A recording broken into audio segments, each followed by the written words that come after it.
మన రక్షకుడైన మన దేవుడైన యేసయ్య నామమునకు మహిమ కలుగును గాక.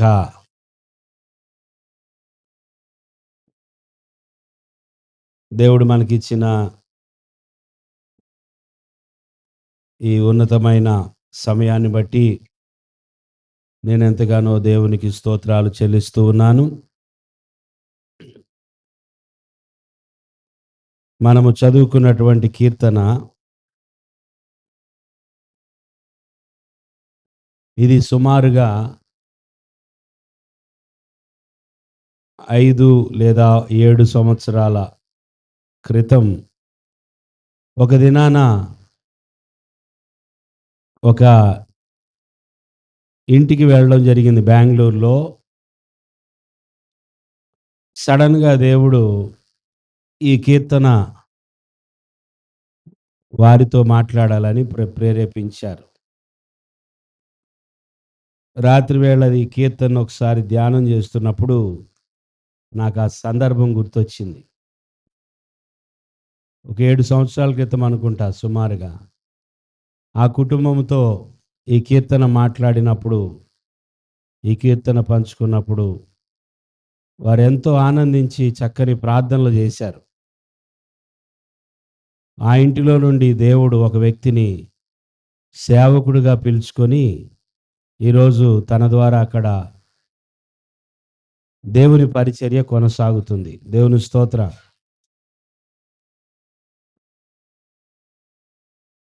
భూమి మీద నీ మార్గము తెలియబడినట్లును అన్యజనులందరిలో నీ రక్షణ తెలియబడినట్లును. భూమి మీద ఏం జరగాలంటే అండి, దేవుని యొక్క ఆలోచన, దేవుని మార్గం, దేవుని స్తోత్ర, దేవుని మార్గం భూమి మీద నీ మార్గము తెలియబడినట్లు. అంటే మనుషులకు అనేక మార్గాలు తెలుసు. ఇప్పుడు చూడండి, రాను రాను చాలా క్రొత్తగా నూతనమైన మార్గాలు, ఎక్కడ చూసిన రోడ్లు, అద్భుతమైన రహదారులు కదండి. ఎటువైపు వెళ్ళాలన్నా ప్రయాణము చాలా సుఖమవుతూ ఉన్నది.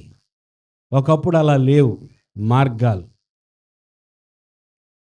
దేశము డెవలప్ అయ్యే కొద్దీ రోడ్వేస్ లేదా రైల్వేస్, అన్ని రకాల మార్గాలు కూడా అభివృద్ధి చెందుతున్నాయి. దేవుని స్తోత్రం. ఒకప్పుడు గుంటూరు నుంచి విజయవాడకి రావాలంటే మంగళగిరిలో గుండా పాత రోడ్డు ఒకటి ఉంది. విజయవాడ ప్రకాశం బ్యారేజ్ మీదుగానే. కానీ వారధి కట్టిన తర్వాత, హైవే ఏర్పడిన తర్వాత చూడండి ఎంత అద్భుతమైన రోడ్లు, మనం ఎక్కడున్నాం అనిపిస్తుంది.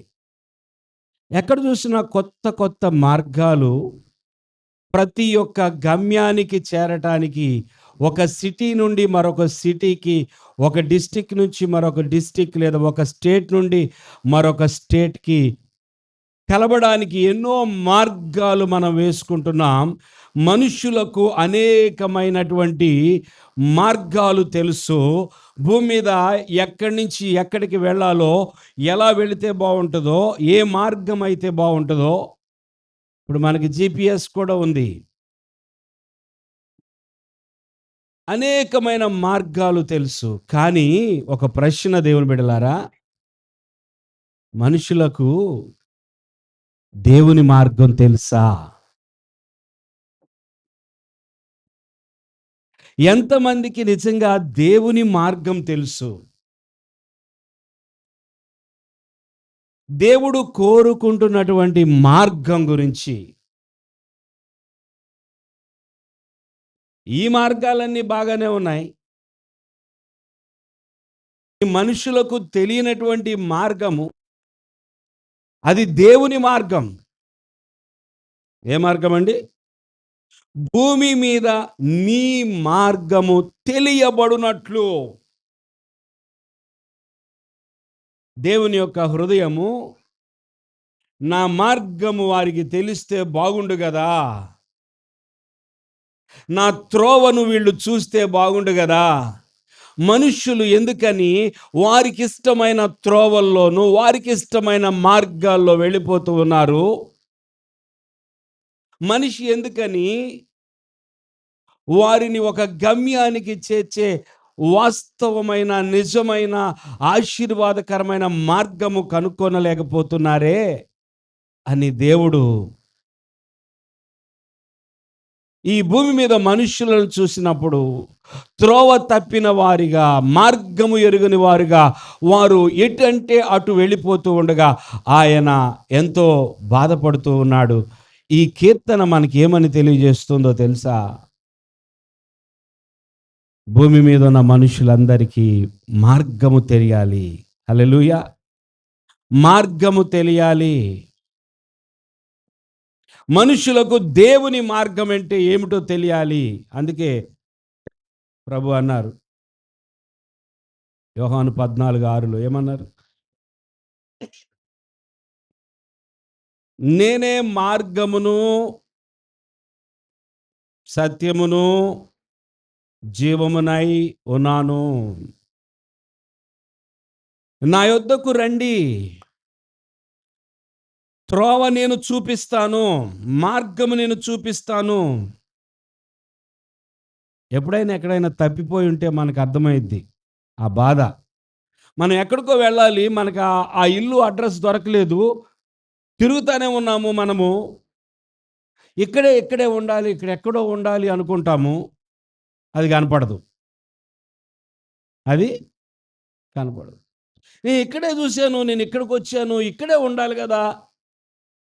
ఆ ఇల్లు ఇక్కడే లేదా? ఆ షాప్ ఇక్కడే ఉండాలి. ఎంత బాధపడతామో తెలుసా? సడెన్‌గా మనకి కావలసిన వస్తువు దొరికే ప్లేస్ ఒకే ఒకటి ఉందనుకుందాం. అక్కడికి వెళ్ళటానికి నువ్వు అనుకున్న మార్గంలో వెళ్ళావు. కానీ నువ్వు చేరలేకపోయావు.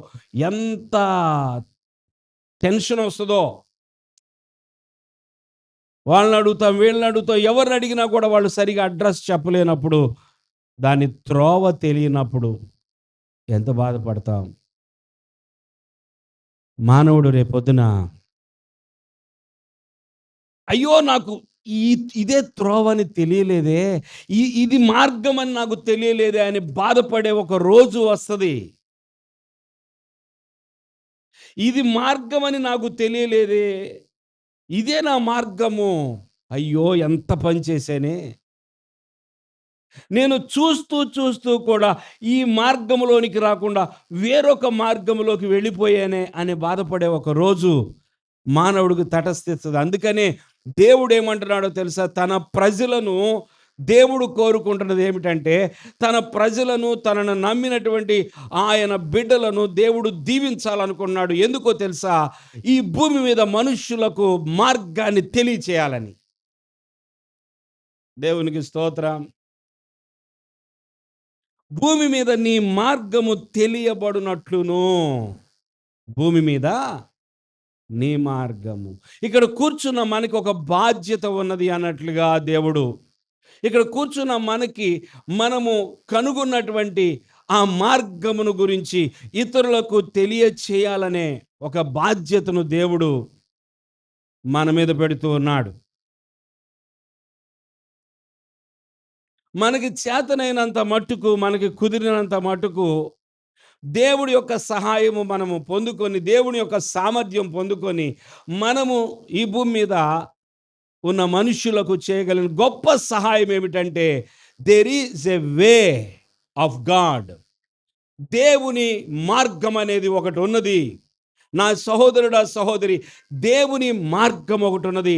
ఆ మార్గమును నీకు నేను తెలియచేస్తాను అని మనం చెప్పాలి.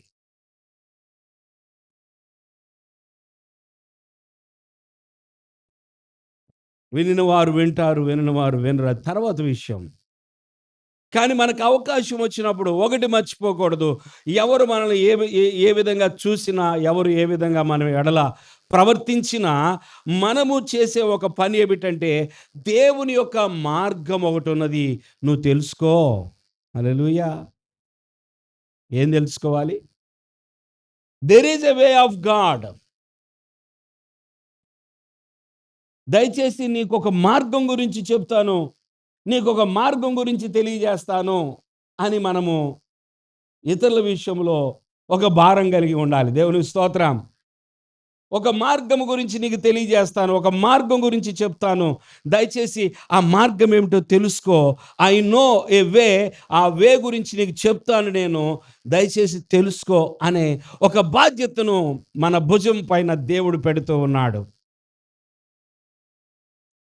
మనందరము మిషనరీలం. ఏంటంత మౌనంగా ఉన్నారు? అంటే ఆ మాటకు అర్థం తెలియక మౌనంగా ఉన్నారా? లేదా నేనెట్లా మిషనరీ అవుతాను?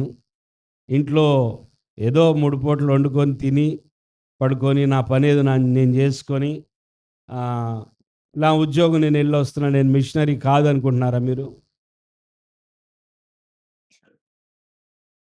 దేవుని నమ్మిన ప్రతి వ్యక్తి కూడా ఒక మిషనరీయే. పంపబడేవారు. Machinery means పంపబడుట. దేవుని నిమిత్తము మనము వెళ్ళుట. దేవునికి స్తోత్రం. Send out. పంపబడుతూ ఉన్నాం.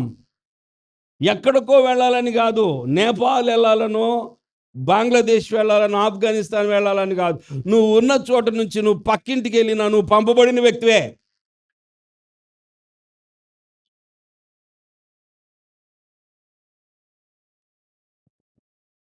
దేవుని స్తోత్రం.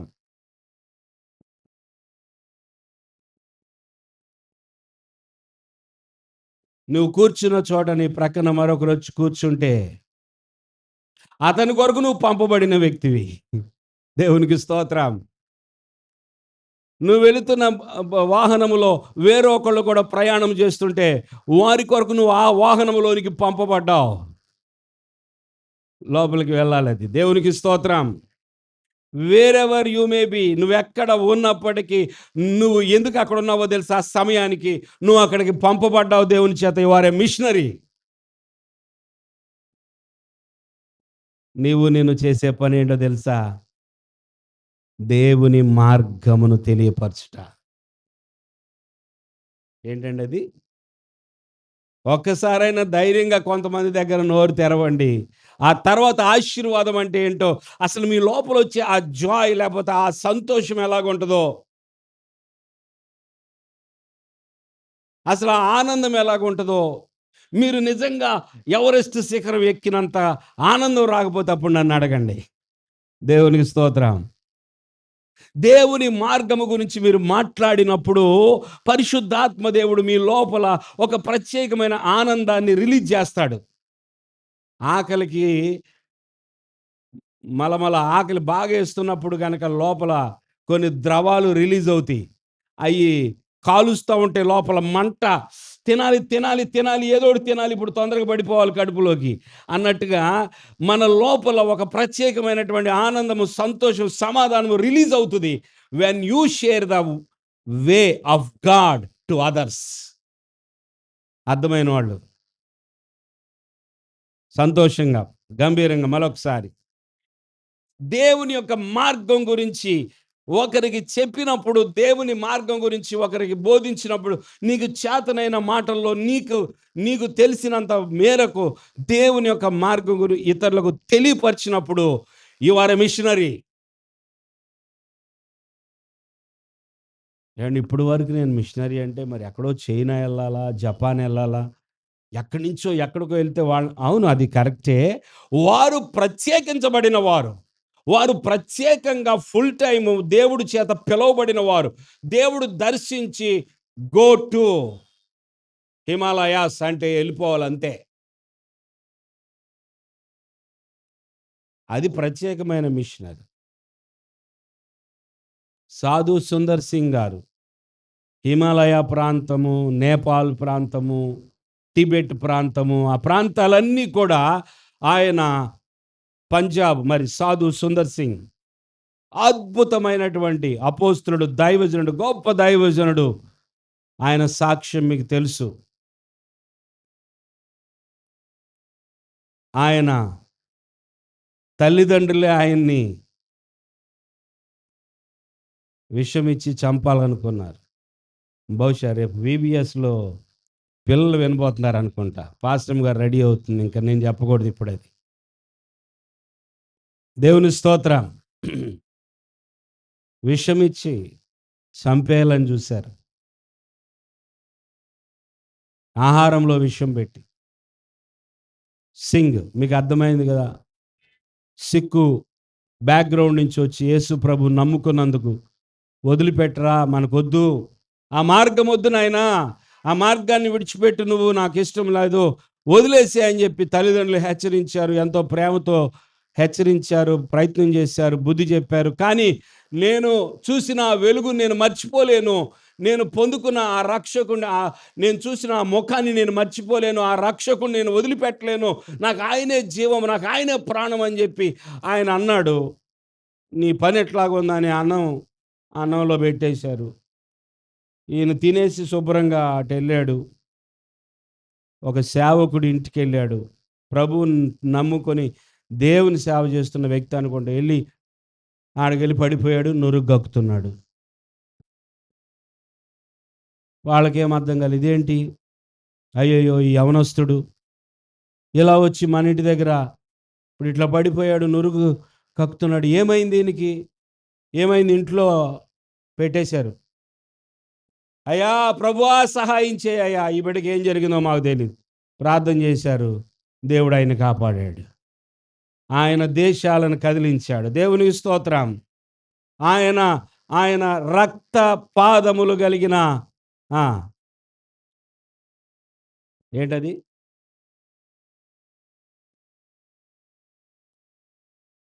ఒక మాట ఉంటుంది, రక్తపు పాదాలు కలిగిన సువార్తికుడు. అంటే ఆయన హిమాలయ ప్రాంతంలో ఆయన నడుస్తూ అనేక మందికి ప్రభువుని ఎరగని వారికి దేవుని ప్రేమను పంచుకుంటూ ప్రభు యొక్క మార్గం గురించి బోధిస్తూ ఉండగా ఆయన కొన్నిసార్లు మరి పెద్ద స్టోరీ ఎంత నేను ఇప్పుడు చెప్పను, కానీ ఆయన కొట్టి నీళ్లు లేని బావిలో పడేయటం, దేవుడు అద్భుతంగా మళ్ళా రాత్రి వేళ ఆయనే తాడు వేసి బయటికి లాగడం, చాలా అద్భుతమైన సాక్ష్యం అది. ప్రియులారా, ఆయన చెప్పులు లేక నడుస్తూ ఉంటే ఐస్ ముక్కలు పాదాల్లో గుచ్చుకొని ఆయన వెళ్ళే మార్గమంతా రక్తమే. ఆ రక్తం కారుకుంటూ ప్రాంతం ప్రతి ఇంటికి వెళ్ళి దేవుని సువార్త ప్రకటించిన అద్భుతమైన దైవజనుడు. దేవుని మార్గము తెలియపరచడం అనేది దేవుని బిడ్డల యొక్క బాధ్యత. హల్లెలూయా. దేవుడు కొంతమందిని ప్రత్యేకంగా పిలుచుకుంటాడు. వారి చరిత్రను ఎవరు బ్రేక్ చేయలేరు. దే ఆర్ సపరేట్, అంతే. వారి జీవితము అది అలా ఒక చరిత్రగా మిగిలిపోయింది. అయితే ప్రతి దేవుని బిడ్డకు ఈ బాధ్యత ఉన్నదని మర్చిపోకూడదు. ఈ 67వ కీర్తన, భూమి మీద నీ మార్గము తెలియబడినట్లును అన్యజనులందరిలో నీ రక్షణ తెలియబడినట్లును. దేవునికి స్తోత్రం. ప్రభువుని ఎరగని వారిని అన్యులు అంటున్నాం. అంటే ఆ ప్రభువుని ఎరగని ఏ బిడ్డైనా సరే ప్రభువుని ఎరిగిన వారికి అన్యుడు. అన్యజనులందరిలో నీ రక్షణ తెలియబడినట్లు. ఏం తెలియాలంట? ఆయన రక్షణ తెలియపరచబడాలి. దేవుని స్తోత్రం. ఆయన రక్షణ తెలియపరచబడాలి.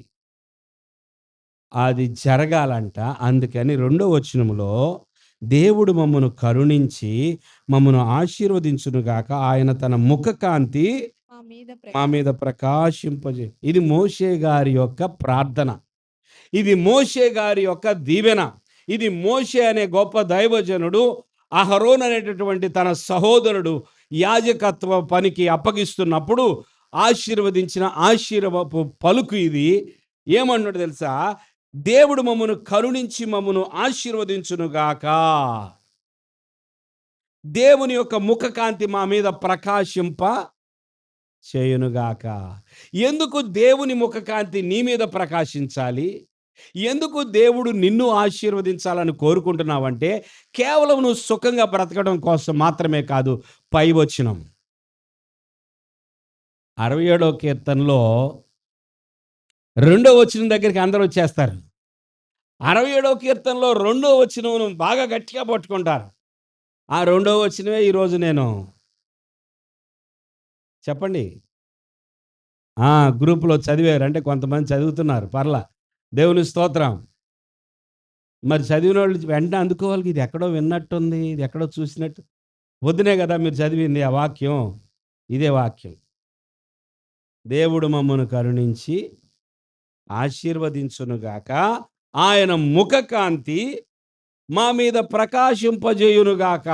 ఎందుకండి దేవుడు మిమ్మల్ని ఆశీర్వదించేదంటే, ఒకటో వచనం కోసం. చప్పట్లు కొడదాం దేవునికి. ఈ రెండో వచనము మన జీవితములో, మీ కుటుంబములో, మన సంఘములో ఈ రెండో వచనము జరగాలి. ఎందుకండి? ఒకటో వచనం కోసం. అర్థమైందా నేను చెప్పింది? ఒకటో వచనంలో ఏముంది? దేవుని మార్గము తెలియపరచబడాలి. దేవుని రక్షణ తెలియపరచబడాలి. దేవుని మార్గము చెప్పండి. ఆ! ఏంటి కిందేమన్నా గుచ్చుకుంటున్నాయా?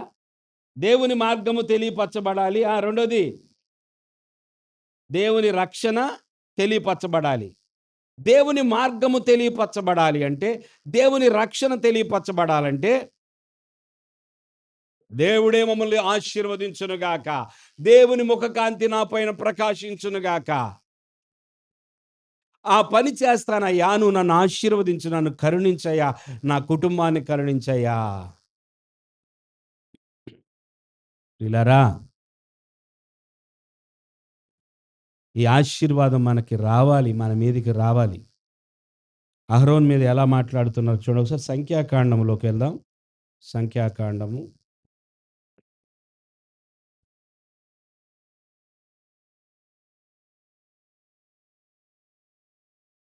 6వ అధ్యాయము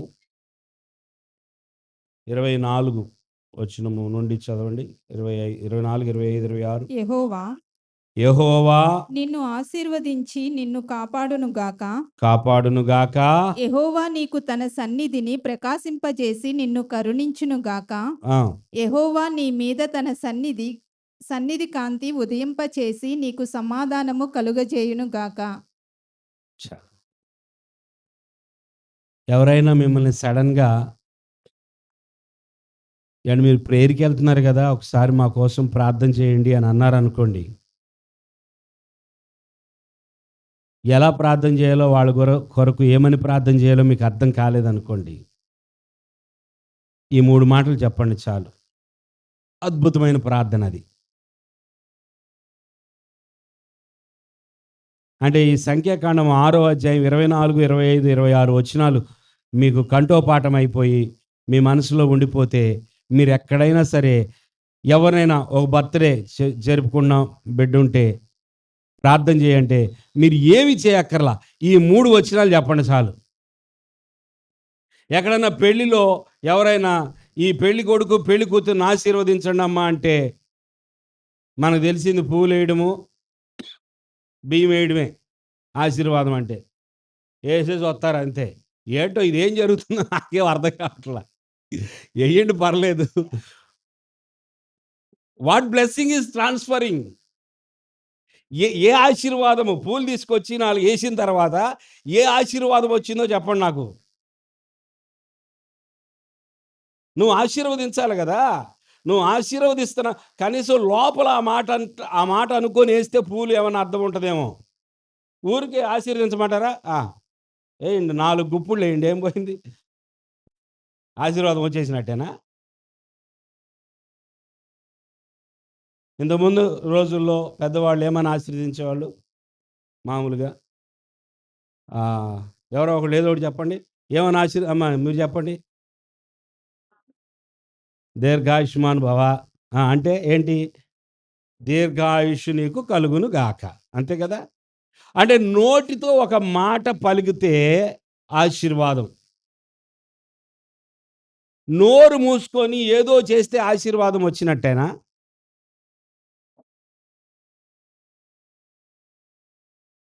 మనం ఆశీర్వదించటానికి దేవుడు మనకిచ్చినటువంటి మాటలేంటో తెలుసా? చాలా ఉన్నాయి బైబిల్‌లో. ఇది వాడుకోండి అంటున్నా నేను. అద్భుతమైన ఆశీర్వాదము. ఏమని? యెహోవా నిన్ను ఆశీర్వదించి నిన్ను కాపాడును గాక. ఎంత బావుందండి. యెహోవా అంటే దేవుని పేరు. యేసయ్య అనండి, యెహోవా అనండి ఏమైనా పర్లా. యెహోవా నిన్ను ఆశీర్వదించి నిన్ను కాపాడునుగాక. యెహోవా నీకు నీ సన్నిధిని ప్రకాశింపజేసి నిన్ను కరుణించునుగాక. యెహోవా నీ మీద తన సన్నిధి కాంతి ఉదయింపజేసి నీకు సమాధానము కలుగుజేయునుగాక. ఈ మాటలు 4 ముక్కలు నేర్చుకొని ఉంటే ఆ మాటలు అంటూ మీరు పూలేసినా వేయకపోయినా ఆశీర్వాదం మాత్రం వస్తది. అండ్ మళ్ళీ లోపల మనసు లేకుండా కాదు, హృదయపూర్వకంగా. హృదయపూర్వకంగా మిమ్మల్ని దీవించే వాళ్ళు కావాలి.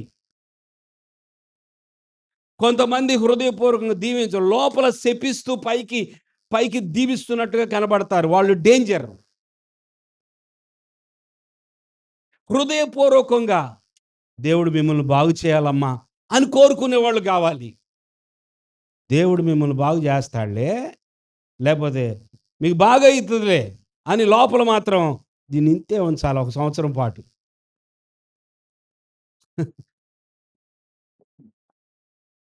ఆళ్ళని దేవుడు వాడుకోడు. అలాంటి శాపాలు మనకి తగలవు. మనము యేసయ్య బిడ్డలముగా ఆయనందు విశ్వాసం ఉంచినప్పుడు ఒకవేళ ఎవరైనా శపించినా అది ఆశీర్వాదంగా మారిపోద్ది. దేవునికి స్తోత్రం చెల్లించండి. ప్రతి శాపము నీకు ఆశీర్వాదముగా మారిపోతది. కీడు మేలైపోతది. దేవునికి స్తోత్రం. ఎంతమంది నమ్ముతున్నారు ఇది? దేవునికి స్తోత్రం. కొంతమంది నమ్ముదాం వద్దా? కీడు మేలైపోతది. మన పనేంటో తెలుసా? దేవుని నమ్మిన బిడ్డలం ఆశీర్వదించడమే మన పని. సరే నీకు ఆశీర్వదించాలనిపించట్లా. నీ ఎదుటున్నవాడు వాడు మామూలోడు కాదనుకుందాం. భయంకరుడు, క్రూరుడు, చెడ్డవాడు, ఆశీర్వదించాలి అని అనిపించలా నీకు. సరే వదిలేసేయి. వదిలేసేయి. ప్రార్థన చేయి కనీసం. అదే కదా ప్రభు చెప్తుంది. ప్రార్థన చెయి. ప్రభువా వీళ్ళని మార్చు నాయన. వీళ్ళ పద్ధతులు, వీళ్ళ ప్రవర్తన భయంకరంగా చెడిపోయింది ప్రభువా. వీళ్ళు మార్చు నాయన అని ప్రార్థన చెయి. నువ్వు ఆశీర్వదించలేనప్పుడు కనీసం ప్రార్థన చేయి. మనం శాపం పెట్టాల్సిన అవసరం లేదు. మనము ఎవరమో తెలుసా? ఈ భూమి మీద ప్రతి క్రైస్తవుడు కూడా ఆశీర్వదించే ఒక పాత్ర. దేవునికి స్తోత్రం. మనము ఆశీర్వదించడానికి ఉన్నాం ఈ భూమి మీద. ఈ భూమి మీద ప్రతి ఒక్కరిని ఆశీర్వదించడానికి ఉన్నాం, శపించడానికి కాదు. మన నోటి నుండి ఆశీర్వపు వచనము మాత్రమే వచ్చునుగాక. చూడండి ప్రియులారా, ఈ కీర్తనలో 2వ వచనము, దేవుడు మమ్మల్ని కరుణించి మమ్మల్ని ఆశీర్వదించునుగాక. ఆయన తన ముఖ కాంతి మా మీద ఆ, అది జరగాలి. ఎందుకో తెలుసా? దేవుని పని జరగాలనే ఉద్దేశము. 3వ వచనంలో దేవా ప్రజలు నిన్ను స్తుతించుదురుగాక. అందరూ దేవుని స్తుతించాలంట. అది దేవుని ఉద్దేశం. న్యాయమును బట్టి నీవు జనములకు తీర్పు తీర్చుదువు. భూమి మీద ఉన్న జనములను ఏలెదవు. జనములు సంతోషించు ఉత్సాహధ్వని చేయునుగాక. 5వ వచనం, దేవా ప్రజలు నిన్ను స్తుతించుదురుగాక. ప్రజలందరూ నిన్ను స్తుతించుదురుగాక. అందరూ స్తుతించాలి. అందరూ స్తుతించాలి. సకల ప్రాణులు యెహోవాను స్తుతించుదురుగాక. సకల ప్రాణులు ఆ, దేనికైనా ప్రాణం ఉంటే ప్రాణం కలిగిన సమస్తము దేవుణ్ణి స్తుతించాలంట. ఎందుకని? ప్రాణదాత ఆయన కాబట్టి. ఎవరండి ప్రాణదాత? ప్రాణం ఇచ్చేది ఆయన కాబట్టి. అమ్మ నీకు గర్భమైతే వచ్చింది కానీ లోపల ఉన్నటువంటి ఆ పిండమునకు ప్రాణం లేదమ్మా. అమ్మో ఇదేంటి, గర్భఫలం వచ్చిందిలే అని సంతోషిస్తుంటే మూడో నెలలో పోయిన తర్వాత డాక్టర్ గారు, అమ్మ పిండంలో కదలికలు లేవు, అమ్మ పిండానికి ప్రాణం లేవు. మరి ఏం చేయాలి ఇప్పుడు? ఏదైనా టాబ్లెట్ వేద్దామా? ఉందా టాబ్లెట్? ఈ టాబ్లెట్ ప్రతి పూట పూటకు 3 వేసుకో, ప్రాణం వచ్చేసిద్ది. ఏ డాక్టర్ గారు అని చెప్తారా? ఎందుకని? ఆ టాబ్లెట్ లేదు. ఇంజెక్షన్ ఉందా? ఇంజెక్షన్ లేదు. ఏం చెప్తారు డాక్టర్ గారు? ప్రాణం లేదు కాబట్టి లోపల ఆ ముద్దను ఏం చేయాలి ఇప్పుడు? తీసేస్తాం అంటారు. అది డాక్టర్ చెప్పేది. ఉంచితే ప్రమాదం. లైఫ్‌లెస్. లోపల ఉంచితే ప్రమాదం. ఆ ఉంచుకున్న తల్లికి ప్రమాదం. లోపల ప్రాణము లేనప్పుడు, కదలిక లేనప్పుడు ఇమ్మీడియేట్‌గా ఏ డాక్టర్ అయినా, అమెరికా వెళ్ళినా, ఏ దేశం వెళ్ళినా ఇమ్మీడియేట్‌గా సర్జరీ చేసి తీసేస్తారంతే. ప్రాణం పొయ్యలేరు. ప్రాణం ఇవ్వలేరు. ప్రాణదాత. అది ఎవరికీ కనపడదు. ఎప్పుడు వచ్చిద్దో ప్రాణము తెలీదు. ఎప్పుడు పోయిద్దో కూడా తెలీదు. అందుకే సకల ప్రాణులు యెహోవాను స్తుతించుదురుగాక. మనుష్యులకు ఈ సత్యము తెలిస్తే ఎంత బాగుండు. నాకు ప్రాణమిచ్చిన దేవుడున్నాడు. ప్రాణదాత ఉన్నాడు. ఆయన్ని స్తుతించాలి. ఈ భూమి మీద మనుష్యులకు దేవుణ్ణి స్తుతించే ఒక గొప్ప వర్క్, డ్యూటీ, రెస్పాన్సిబిలిటీ ఉంది. మనము స్తుతించాలి. మనము స్తుతి చెల్లించుట ద్వారా, స్తుతి గురించి మనం చాలా విషయాలు వింటున్నాం ఈ మధ్య కాలంలో. మనము స్తుతించాలి. దేవుణ్ణి నిత్యము ఆరాధించాలి. దేవుని మహిమపరచాలి. ఈ భూమి మీదకి మనం వచ్చాం గనక, ఇంకా ప్రాణముతో ఉన్నాము గనక, ఇంకా కదలగలుగుతున్నాం, ఇంకా మాట్లాడగలుగుతున్నాం, చూడగలుగుతున్నాం కాబట్టి దేవుని స్తుతించాలి. ప్రజలందరూ దేవుని స్తుతించాలంట. భూమి మీద జనులందరూ దేవుని స్తుతించాలి. ఇది దేవుడు కోరుకుంటుంది. మరి నువ్వెంత స్తుతిస్తున్నావు అనేది అది నీకే తెలుసు. నువ్వెంతవరకు స్తుతిస్తున్నావు? ఆ స్తుతిలో నువ్వు ఏ స్థాయికి వెళుతున్నావు? నిన్ననే అనుకుంటా నేను ఆలోచిస్తా ఉన్నా.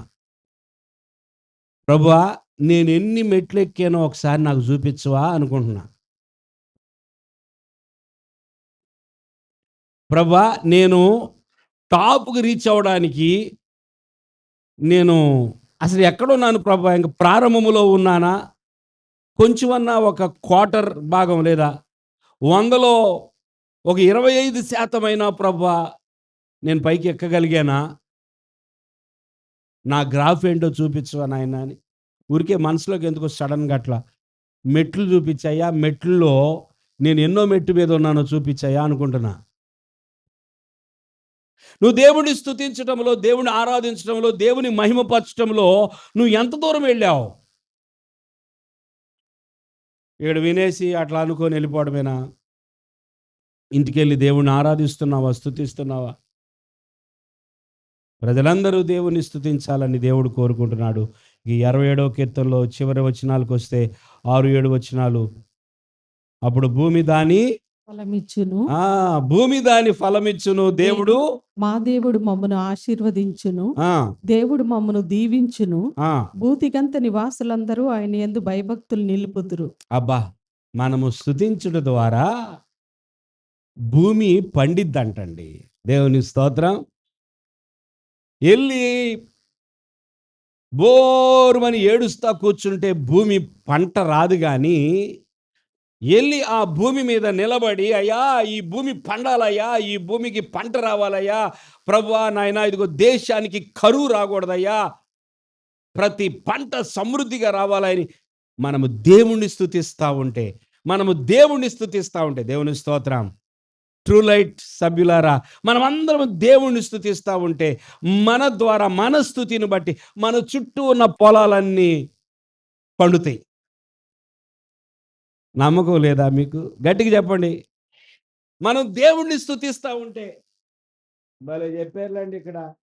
ఇక్కడేదో చర్చిలో వచ్చి కూర్చొని ఆడ దేవుడిని స్తుతించాలంట, అక్కడెక్కడో ఉన్న పొలం పండిద్దంట. అవును. ఇక్కడేదో నా ఇంట్లో దేవుణ్ణి స్తుతిస్తా ఉంటే, దేవునికి స్తోత్రాలు చెల్లిస్తా ఉంటే, నా చుట్టుప్రక్కల ఉన్న లేదా నా దేశంలో ఉన్న పంట పొలాలన్నీ పండుతాయంట. అవును. స్తుతించే వాళ్ళు ఉన్నప్పుడు తెలియని వారు ఎలాగా స్తుతించలేరు కదా దేవుణ్ణి. తెలుసుకున్న సంఘం భూమి మీద ఏం చేస్తుంది? నిద్రపోతుందేమో ఎవరికి తెలుసు? సంఘం ఏం చేస్తుందండి? సంఘం అంటే మన సంఘం మనం కాదు. మనం మాత్రమే కాదు. సార్వత్రిక సంఘం గురించి అడుగుతున్నా. ఈ భూమి మీద ఉన్న సంఘము దేవుని స్తుతించినప్పుడు, దేవుని ఘనపరిచినప్పుడు భూమి పండును. దాని దాని గురించి మాట్లాడాలంటే ఇంకా కొన్ని వచనాలు ఉన్నాయి. మనం మళ్ళీ దానిలోకి వెళ్ళిపోతాం ఇంకా. మనము దేవుడిని స్తుతించినప్పుడు భూమి రెస్పాండ్ అయ్యిద్దంట. ఏమండి భూమికి చెవులున్నాయా? ఏమో నాకైతే తెలీదు. నాకు కనపడతలేదు గానీ, మనము దేవుడిని స్తుతిస్తే మాత్రం భూమిలో కదలికలొస్తాయి. హల్లెలూయా! హల్లెలూయా! మీకు ఒక విషయం గుర్తొచ్చిందా ఇప్పుడు కనీసం? అపోస్తలులు ఒక మేడ గదిలో కూర్చొని వాళ్ళు దేవుడికి స్తుతిస్తూ ఆరాధన చేస్తూ భూమి ప్రార్థనలు చేస్తుండగా భూమి కంపించిందంట. విన్నారా ఆ మాట? ఎక్కడ విన్నారు? ఏడుంది చెప్పండి? ఆ? ఒకళ్ళు చెప్పండి గట్టిగా. అపోస్తుల కార్యములు 4వ అధ్యాయం. మేడగదిలో 2వ అధ్యాయం. 4వ అధ్యాయములో వారిని బెదిరిస్తే వాళ్ళందరూ కూడుకొని ఒక చోట దేవుని అపోస్తలుడు 12 మంది శిష్యులు కూడుకొని ప్రార్థన చేస్తుండగా వాళ్ళున్నటువంటి ఆ భూమి కంపించిందంట. అంటే ప్రార్థన చేస్తే భూకంపం వచ్చిద్దా? మళ్ళీ దీన్ని నెగెటివ్‌గా తీసుకెళ్ళబాకండి. దేవుడు కదిలాడు అక్కడ. దేవునికి స్తోత్రం చెల్లించండి. ఎవరు కదిలింది? దేవుడు కదిలాడు. ప్రార్థన చేసినప్పుడు దేవుడు అక్కడ కదిలినట్టుగా భూమి కంపించింది. ఇక అప్పటి నుంచి వాళ్ళు మరలా బయటకొచ్చారు. దేవుని పని చేయటం ప్రారంభించారు. అంటే మనము దేవుని స్తుతిస్తే మరి భూమి పండదా? భూమి వణుకుతుందే. ప్రార్థించినప్పుడు వణుకుతుందంటే స్తుతించినప్పుడు పంట పండిద్ది. మీకెవరైనా వ్యవసాయం చేసే రైతులు ఏమైనా పరిచయం ఉంటే, బంధువులుంటే ఈరోజే ఫోన్ చేసి చెప్పండి. మీ పంట ఎలాగుంది? పండుతుందా? ఈ సంవత్సరం ఎలాగొచ్చింది? అడగండి. అనుకున్నంత రాలేదంటే ఒకటే చెప్పండి. మీరు ప్రతిరోజు దేవునికి స్తోత్రాలు చెల్లించండి. మీ భూమి నెక్స్ట్ చూడండి అని చెప్పండి. హల్లెలూయా! హల్లెలూయా! ఏదైనా ప్రాక్టికల్‌గా చేయాలా? చేయకోకుండా జరగాలి. జరిగితే నమ్ముతా. ఆ నమ్మకం ఎవరికి కావాలంటున్నాడు దేవుడు.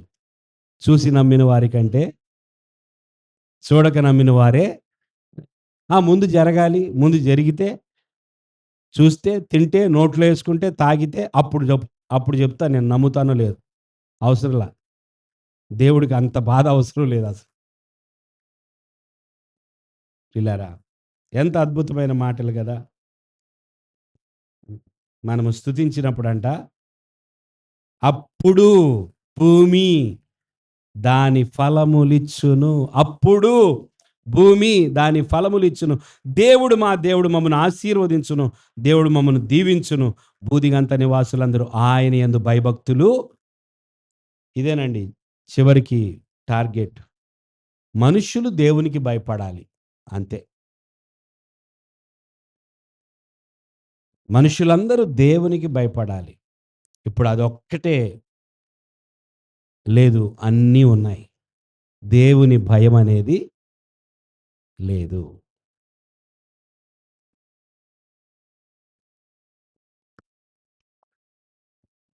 ఏం లేదండి? దేవుని భయం లేదు. మీ ఇంట్లో ఉందా దేవుని భయం? ఉంటే గట్టిగా దేవుని స్తోత్రం చెల్లించండి. ఇంకా గట్టిగా. దేవుని భయం మీ ఇంట్లో ఉంటే మరొకసారి గట్టిగా స్తోత్రం అది ఉంటే చాలండి. మా ఇంట్లో దేవుని భయం ఉంది. మేము దేవునికి భయపడతాం. మా పిల్లలు దేవునికి భయపడతారు.